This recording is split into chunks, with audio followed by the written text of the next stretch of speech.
بسم اللہ الرحمن الرحیم الحمد للہ رب العالمین والصلاة والسلام علی رسول اللہ وعلی آلہ الطیبین الطاہرین واصحابہ المنتجبین.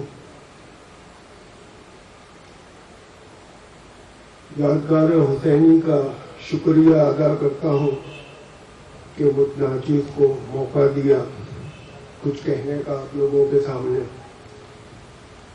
ممبئی سے آیا ہوں اور 1973 سے 1973 سے سید العلماء علی نقوی صاحب سے وابستگی رہی ہے، اس لیے کہ ان کے حبیب محترم جعفر علی اصیل کے یہاں ان کا قیام رہتا تھا، اور جعفر علی اصیل کیا 17 برس کی عمر سے الحمدللہ جانا میرا ہوا. اتحاد المسلمین کے بارے میں مقررین نے بہت کچھ عرض کیا ہے، اس میں میں کیا کہوں، کہہ چکے یہ لوگ. صرف یہ ہے کہ کچھ کمزور حضرات یہ سمجھتے ہیں کہ سب علماء کرام کی ایجاد ہے، جبکہ کوئی چیز ہمارے فقہا کا ایسا نہیں ہوتا ہے جس میں یا قرآن یا حدیث یا اجماع یا عقل سے وابستگی نہ ہو. یہ تو صرف مجھے ریفرنس دینا ہے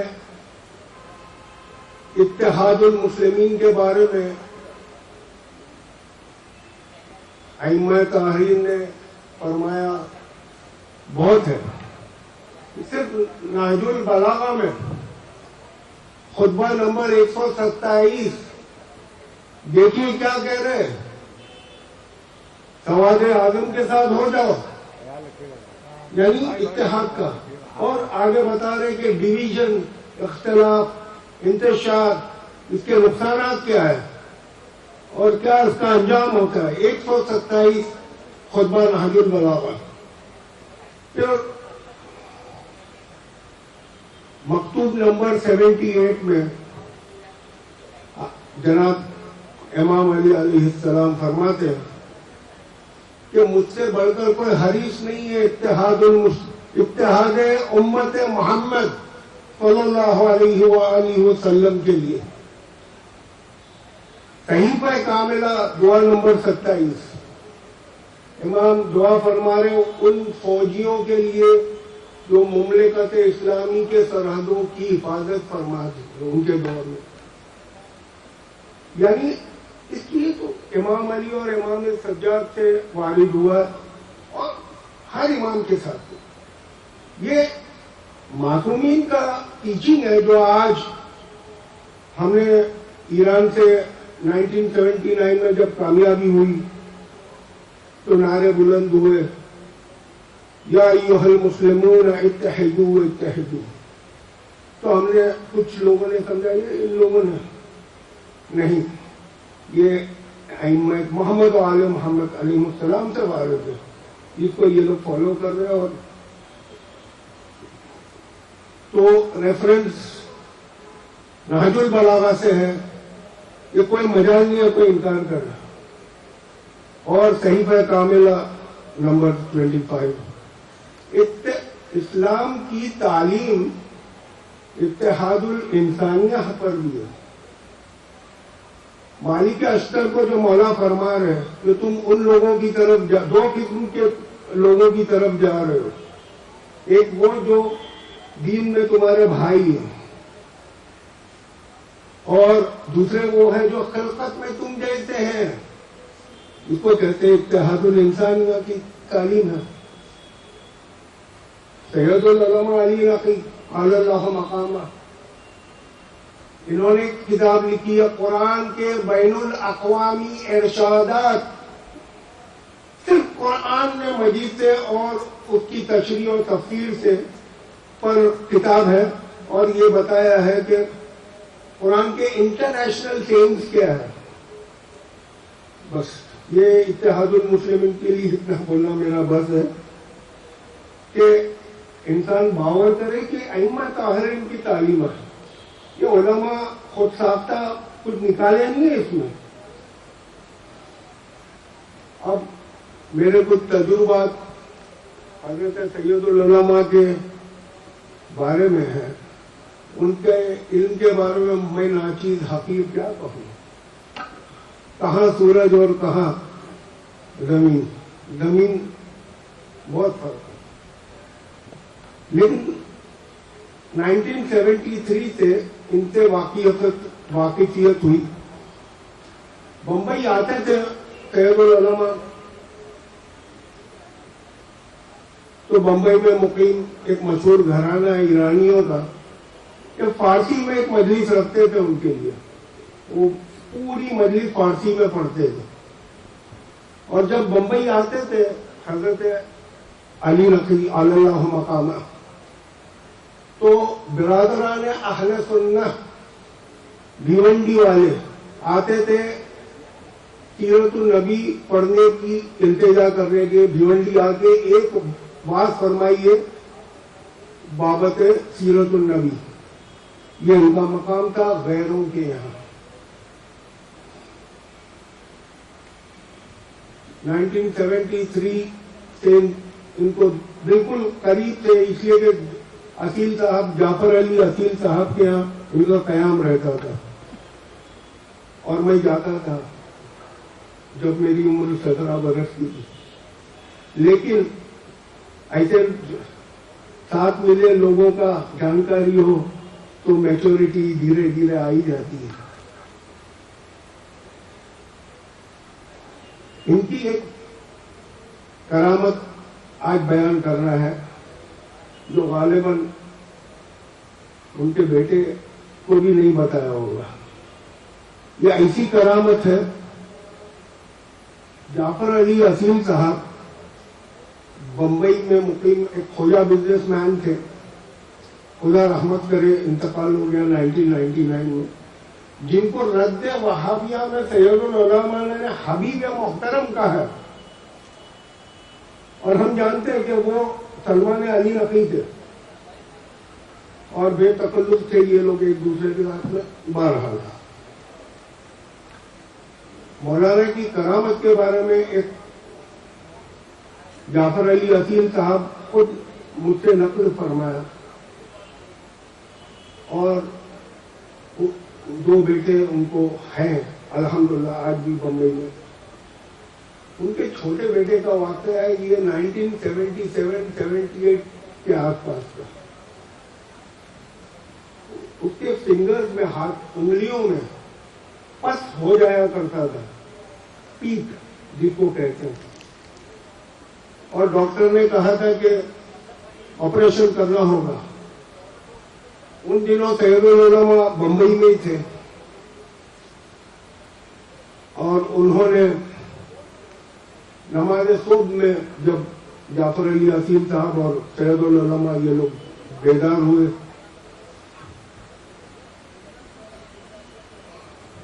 تو حضرت سید العلماء سے جعفر علی اصیل صاحب نے کہا جناب آج بچے کو آپریشن ہے. نماز صبح آپ پڑھ رہے ہیں، پڑھنے کے بعد محمد وآل محمد صلوات اللہم صلی علی محمد وآل محمد.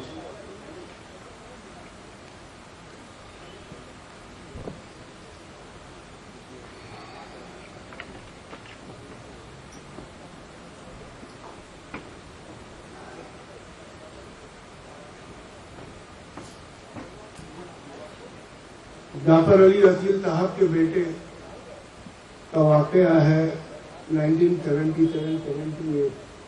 علی محمد صاحب آپ بھی سنیے گا، پتہ نہیں کہ جگہ بزرگوار نے شاید آپ کو نہیں بتایا ہو کیونکہ وہ خود نمائی تو ان میں تھی نہیں.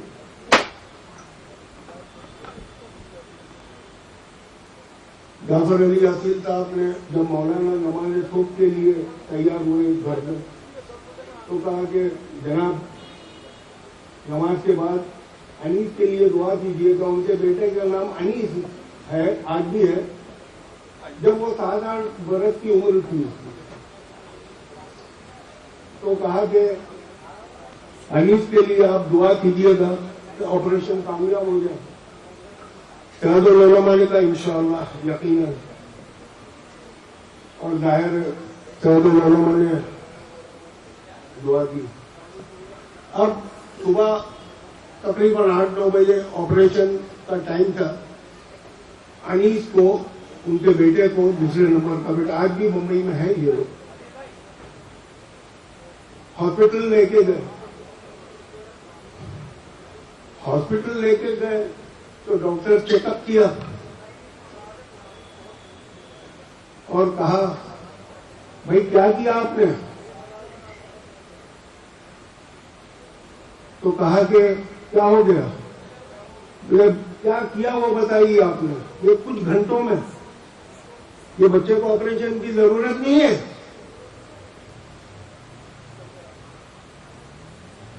یہ ہم ائمہ طاہرین کے بارے میں, انبیاء کرام محمد علیہ السلام کے بارے میں سنا کرتے ہیں, لیکن میں نے خود ان کی زندگی میں, جعفر علی اصیل صاحب مولانا زندہ تھے تو یہ سنا.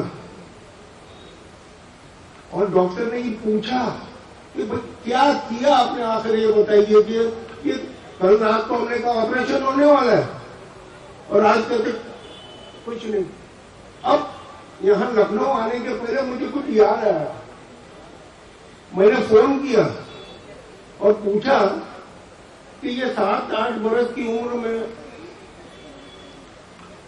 ان کے بیٹے, اصیل صاحب کے بیٹے کو پس ہو گیا تھا اور وہ مولانا کی دعا سے شفا یابی ہو گئی. آج اس کی عمر تقریباً 44-45 ہے, 45 برس کی عمر ہے قریب. تو میں نے سوال کیا فون پر کہ پھر ہوا یہ جو تکلیف ہوتی تھی جس کی وجہ سے ڈاکٹر نے کہا تھا آپریشن کرنا پڑے گا, وہ پھر ہوا؟ جواب ملا پھر نہیں, کوئی حساب سے پھر ہوا ہی نہیں, اور ایک بھولی ہوئی کہانی ہے.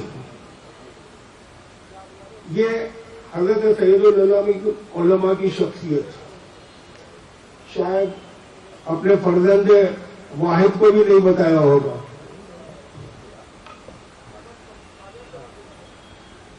صاحب کرامت. اب آج امامیہ مشن گیا تو یہی زیارت قبر کیا اور وہاں دعا کیا کہ یہ باب الحوائج ہے, حاجت پوری ہونے کا دروازہ ہے بمبئی لکھنؤ میں. آپ سن لیجیے سب لوگ, حقیقت صاحب کرامت, لیکن خاموش طبیعت کے. اب تیسرا یہ ہے, یہ بات 1975 کے آس پاس کی ہے, جب مہاراشٹر میں گورنر علی یاور جنگ تھے. علی یاور جنگ صاحب کی بیوی زہرا ان کی مجلسوں میں آیا کرتی تھی جناب کے. میں جعفر علی اصیل صاحب کے گھر میں بیٹھا ہوا تھا, سید العلماء اس طرف سے, جعفر علی اصیل اس طرف, اور میں یہاں صوفے پر بیٹھا تھا. یہ دونوں بڑی بڑی کرسیوں پہ, صوفہ کرسیوں پہ. ایک فون آیا, کیونکہ زمانہ موبائل کا تھا نہیں. فون آیا جس کو آواز بند کیا جعفر علی اصیل صاحب نے, اور سید العلماء علی رفیع صاحب سے کہا جناب گورنر کے یہاں سے فون ہے, آپ کو کل چائے پر مدعو کیا ہے. ظاہر بات ہے جب مدعو کیا تو گاڑی بھی دے دیں گے وغیرہ. جناب نے کیا کہا, علی محمد صاحب ان کی عادت سے واقف ہوں گے, وہی جواب. مولانا نے کہا میں شام کو چائے پیتا ہی نہیں. بس ختم ہو گئی بات. اصیل صاحب نے فون پہ گورنر کے یہاں کہا کہ یہ شام کو چائے پیتے نہیں. اچھا ٹھیک ہے دعا میں یاد رکھیں وغیرہ. یعنی اپنے پرنسپل کو چینج نہیں کیا، اپنے اصول کو چینج نہیں کیا کسی گورنر کے بلاوے پہ. ایسی بزرگ شخصیت تھی حضرت سید العلماء.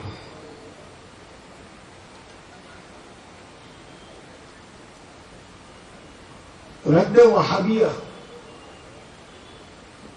میرا ہمیشہ جعفر علی حسین صاحب کو اصرار رہتا تھا کہ اس کو اردو میں چھپاؤ، اس لیے کہ 1988 میں ان کی وفات ہو گئی. امام جماعت مسجد ایرانیان ممبئی شیخ اسماعیل رجبی نے مجھ سے کہا تھا کہ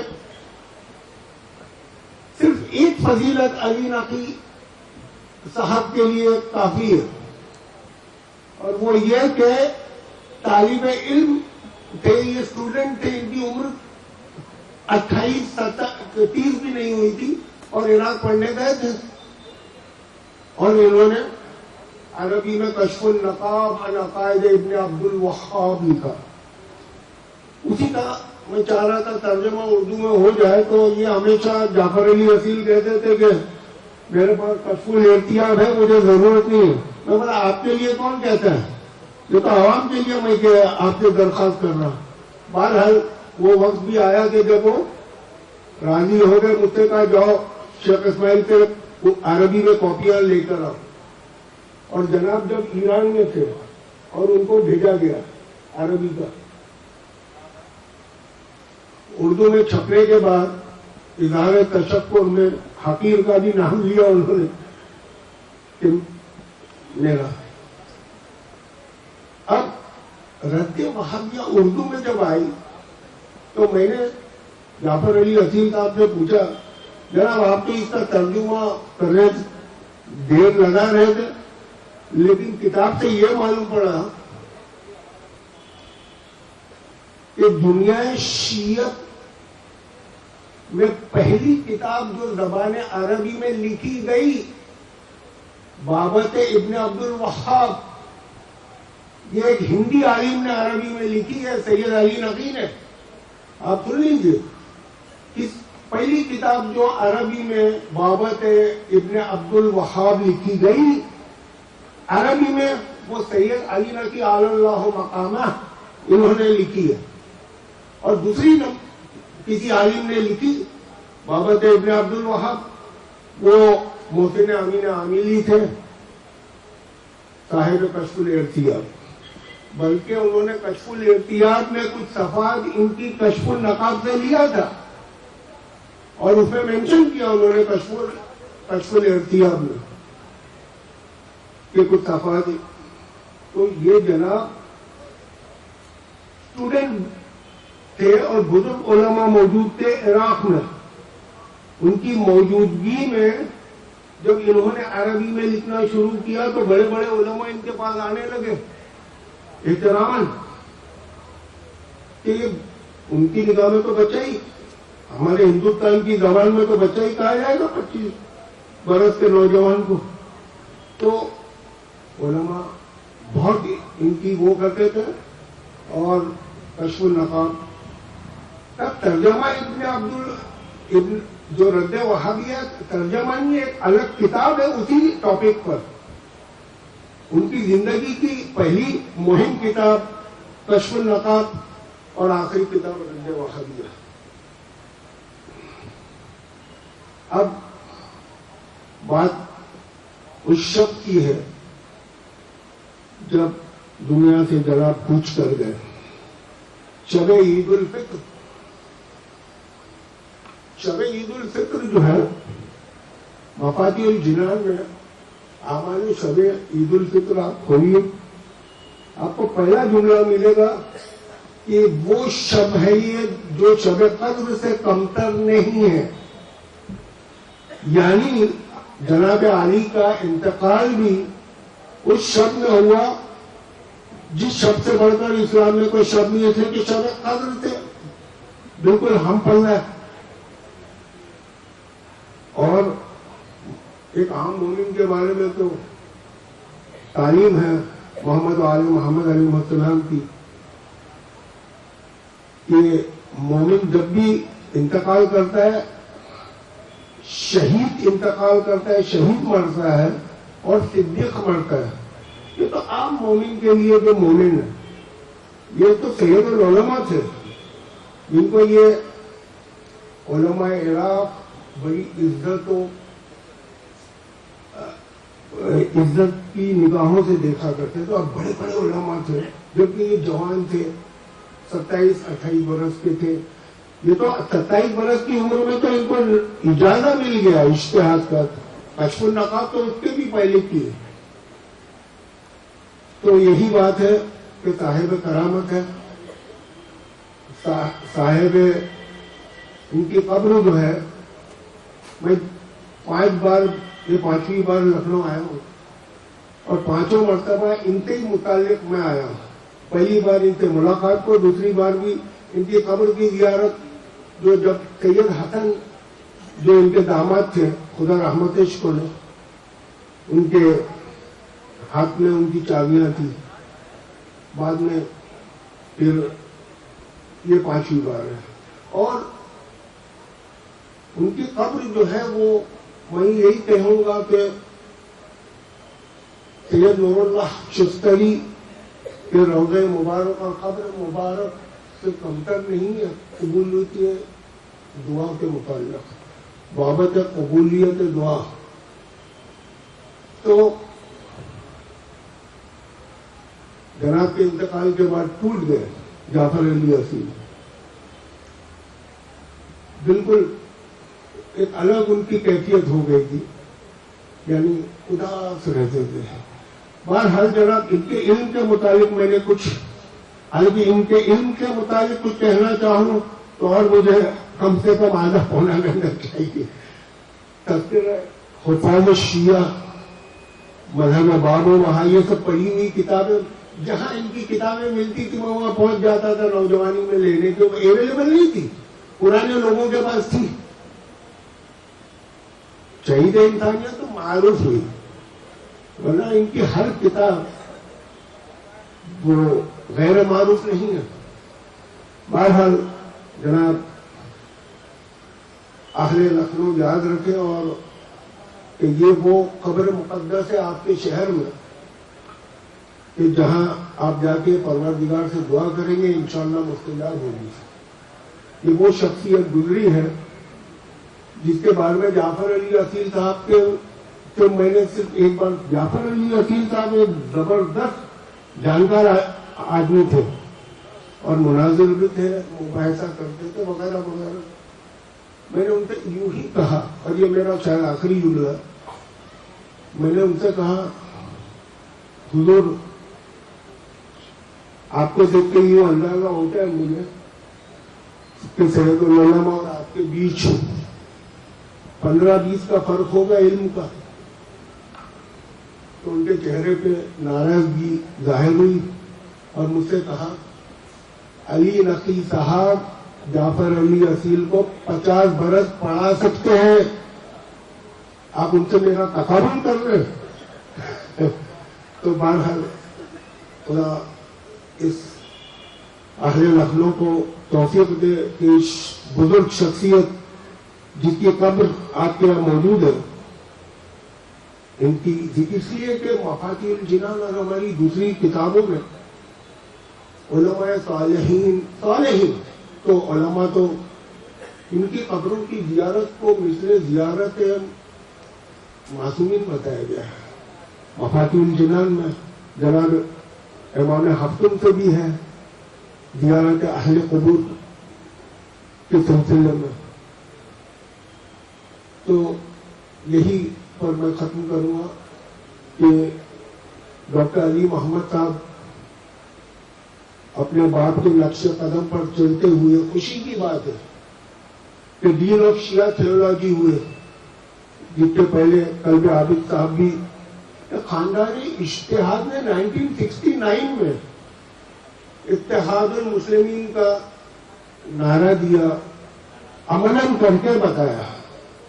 1979 میں بعد کامیابی انقلاب اسلامی ایران یہ معروف ہوا لوگوں میں، لیکن آفرین ہے سید قلب عابد صاحب مولانا علی نقوی نے قرآن کے بین الاقوامی ارشادات دی تھے، یعنی یہ بتایا کہ اتحاد المسلمین ہی نہیں، اتحاد الانسانیہ بھی اسلام کی تعلیمات میں سے ہے۔ وآخر دعوانا ان الحمد للہ رب العالمین۔